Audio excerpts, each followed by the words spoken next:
Why are tariffs such a big deal? Let me give you a sense of this. And what we're going to do is we're going to follow a component as it's manufactured. Actually, it's a component that goes into a car, but it's a component of a component because it's a piston that goes inside an engine in a car that's made in North America. And right now, here's the journey it takes. It starts off here in Michigan. So in Michigan is where the raw aluminium that's going to become part of that piston is then shipped across the border, that's key here, across the border into Ontario. So in Ontario, it's cast into a piston, and then it goes back to Michigan again, OK? And at that point, when it's in Michigan, it needs to go down to Mexico because it needs to be finished, and it's finished in a factory in Mexico. So it goes all the way down there, across the border, into Mexico. But the journey's not over yet because at that point, it needs to go back across into Wisconsin and then Michigan, where it's assembled. It's assembled into an engine. And at that point, from Michigan, it goes again across the border into Ontario.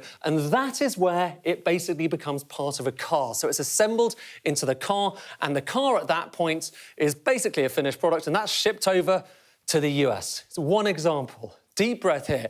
But if you kind of totted this up, you might have come to the conclusion that, look, we're talking about 6 border crossings of that component. And right now, those border crossings in and out of the US are tariff-free, OK? And this is a free trade zone.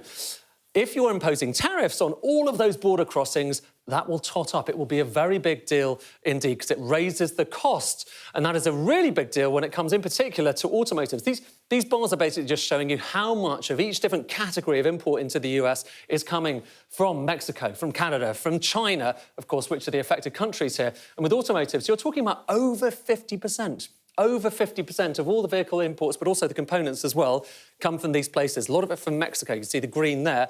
Look at energy. Over 60, well, it's actually around 60% is from these areas, imports, most of that from Canada. And overall, you're talking about 40% of all imports. So it's an enormous, enormous amount of imports. Imagine Brexit in the UK. So it's similar. You've got a free trade zone. We never actually impose tariffs. Tariffs here on any of these goods are going to push up prices. And of course, the extent to which they get pushed up depends on precisely how long these tariffs are in place for and how severe they are. This is showing you historically, so going back to the 1800s, just how high the average tariff rate was in the US. The famous example here, the 1930s Smoot-Hawley, famous set of tariffs. Some say they contributed to the Great Depression.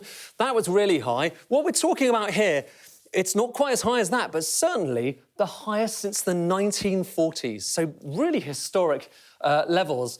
And the upshot of all of that is, as well as it meaning higher inflation, because the cost of goods potentially go up, it means less activity. And this is a kind of measure of just how much activity there is in the economy in recent years. And the higher this line is, the more activity there is. Look at this. Just recently, in the last few days, the expectation is that the US economy is shrinking by 2.8% in the first quarter. A lot of people will look at that and say, listen, this is part of the implication of tariffs, but also broader concern about US economic policy.